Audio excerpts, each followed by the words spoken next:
Assalamualaikum warahmatullahi wabarakatuh. Perkenalkan saya Lutfi Nugroho dari kelompok 2. Kelompok kami akan membahas tentang studi kelayakan sistem informasi akademik berbasis web pada Poltekkes Kemenkes Riau dengan menggunakan metode kelayakan TELOS. Kami berasal dari kelompok 2, di mana anggotanya ada Naya Rapar Sariswana, Gladys Putri Aurelia, Muhammad Taufik Fauzan, dan Zahra Raisa Indah, termasuk saya sendiri. Lalu untuk pendalam fitur aplikasi itu dalam sistem informasi akademik di Poltekkes Kemenkes Riau masih berjalan secara konvensional, di mana proses yang penting seperti pengisian KRF, pembuatan jadwal kuliah, dan pengolahan nilai itu masih dilakukan secara konvensi tradisional menggunakan kertas atau aplikasi sederhana seperti Microsoft Word dan Excel. Lalu untuk mengatasi permasalahan tersebut dibutuhkan sistem informasi akademik berbasis web yang mampu mengintegrasikan seluruh data akademik. Maka dirancang sebuah sistem yang mampu menggarap semua fitur-fitur yaitu seperti AKS online, jadwal kuliah terintegrasi, input nilai oleh dosen, KS online, dan database terpusat dan aman.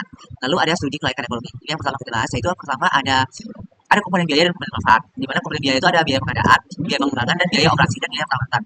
Lalu untuk komponen manfaat itu ada keuntungan yang berwujud atau keuntungan yang berupa yang dapat diukur dalam satuan uang dan keuntungan tak berwujud yang tidak mungkin diukur dalam bentuk satuan uang.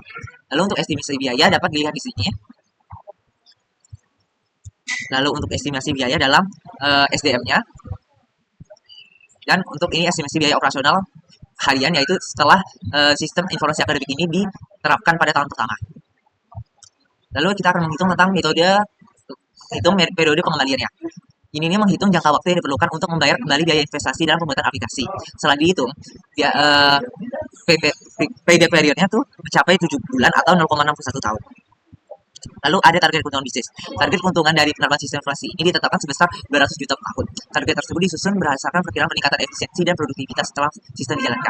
Setelah sistem informasi dijalankan selama 1 tahun, itu tuh diperoleh ternyata sama besar dari target, yaitu 200 juta. Lalu kita akan menghitung tentang return of investment atau pengembalian investasi. Ini digunakan untuk mengukur persentase manfaat yang dihasilkan proyek dibanding dengan biaya yang dikeluarkan. Setelah dihitung, persentasenya itu mencapai 1,54%. Karena ROI-nya itu di atas 0, yaitu 1,54 ataupun lebih besar dari 0, maka pengembangan sistem ini dianggap layak. Lalu ada nilai sekarang bersih atau net present value, yaitu yang untuk memperhatikan nilai waktu dan uang, suku bunga diskonto, dan ini menghitung selisih nilai proyek awal tahun dikurangi dengan proses tiap tahun. Setelah dihitung, maka didapatkan dengan Rp322.522.522. Nah, karena NPV ini lebih dari 0, berarti investasi menguntungkan dan dapat diterima, ataupun berarti pengembangan sistem dinyatakan layak. Lalu ada perhitungan MOV, ini kita hitung dari target kita, target biayanya, lalu dikurangi dengan nilai investasi kita ditambah biaya perawatan tahun pertama. Maka didapatkan 5.250.000. Angka ini menunjukkan kelebihan keuntungan yang masih dapat dicapai setelah memperhitungkan biaya pengerjaan proyek dan biaya operasional pada tahun pertama. Lalu untuk studi kelayakan hukum, sistem informasi dinyatakan layak secara hukum karena menggunakan software yang legal, baik open source maupun berlisensi resmi. Sistem ini mulai data sensitif dan telah dilengkapi mekanisme kontrol serta pengaman. Hasilnya memberikan nilai 9,3. Lalu ada kelayakan operasional. Jika kinerja sistem memenuhi standar tersebut, maka operasional organisasi dapat berjalan secara efektif dan lancar.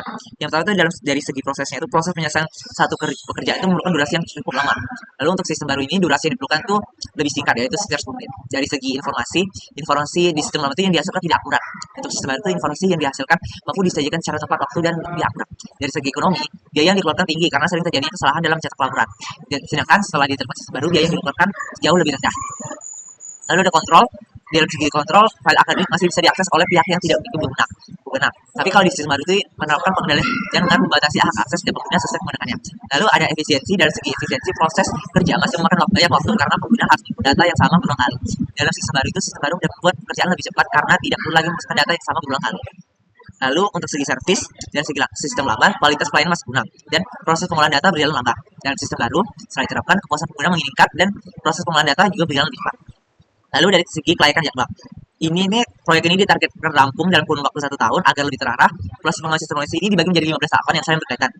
Dari tahapan awal pengembangan sistem dimulai dengan menganalisis sistem yang sudah ada untuk mengisi nomornya, lalu analisis keseluruhan, lalu studi kelayakan guna, lalu melakukan desain antarmuka pengguna, desain data, dan tahap berikutnya itu ada penerapan di lapangan hingga uji coba program, memastikan fungsi berjalan sesuai rencangan. Lalu aspek penggunaan manusia juga diperhatikan melalui pemilihan personel yang tepat dan pelatihan agar siap menggunakan sistem. Setelah pelatihan, dilakukan uji coba sistem secara menyeluruh, kemudian jika hasilnya baik, dilanjutkan dengan konversi dari sistem lama ke sistem baru. Proses ini diakhiri dengan dokumentasi sebagai catatan resmi sekaligus panduan dalam tahap akhir pengembangan. Lalu ada SWOT-nya. kelayakan risk assessment atau analisis risikonya. Yang pertama itu ada jadwal, bagian strength kekuatan. Jadwal dalam segi kekuatan itu jadwal pengembangan itu detail dalam segi jam, hari, minggu, dan bulan. Lalu ada software itu resmi dan infrastruktur teknologinya memadai. Kelemahannya itu ada sistem database hanya bergantung pada Excel dan Access untuk sistem yang dulu. Lalu sulit mengolah data kompleks tanpa software tambahan. Lalu untuk peluangnya, pengembangan kontrol khusus untuk menjaga sistem dan potensi pembangunan sistem baru sehingga butuh investasi besar. Ancamannya itu resiko penurunan kualitas karena sistem dan keamanan lemah dan tidak ada server backup untuk menjamin keamanan data. Dan untuk memitigasinya, cara mitigasi soal itu untuk sistem informasi akademik berbasis web di Poltekkes Kemenkes itu menekankan pemeliharaan infrastruktur yang sudah baik, lalu pembaruan perangkat lunak resmi dan pengawasan konsistensi jadwal pengembangan server terpusat dan pelatihan pengguna baru, mengatasi keterbatasan aplikasi dan database sederhana. Dari perspektif peluang, hasil analisis ROI, NPV, dan PP harus dimaksimalkan untuk menunjukkan keuntungan besar dan balik modal cepat dengan dukungan dan penerapan kontrol keamanan berlapis dengan menyediakan server backup, meningkatkan sosialisasi dan meningkatkan standar keamanan resiko seperti kekurangan server data dan kekurangan pelatihan user dapat dikurangi. Dengan strategi ini, ancaman dan kelemahan dapat ditekan, sementara kekuatan dan peluang dapat. Baiklah, sekian dari kelompok saya. Wassalamualaikum warahmatullahi wabarakatuh.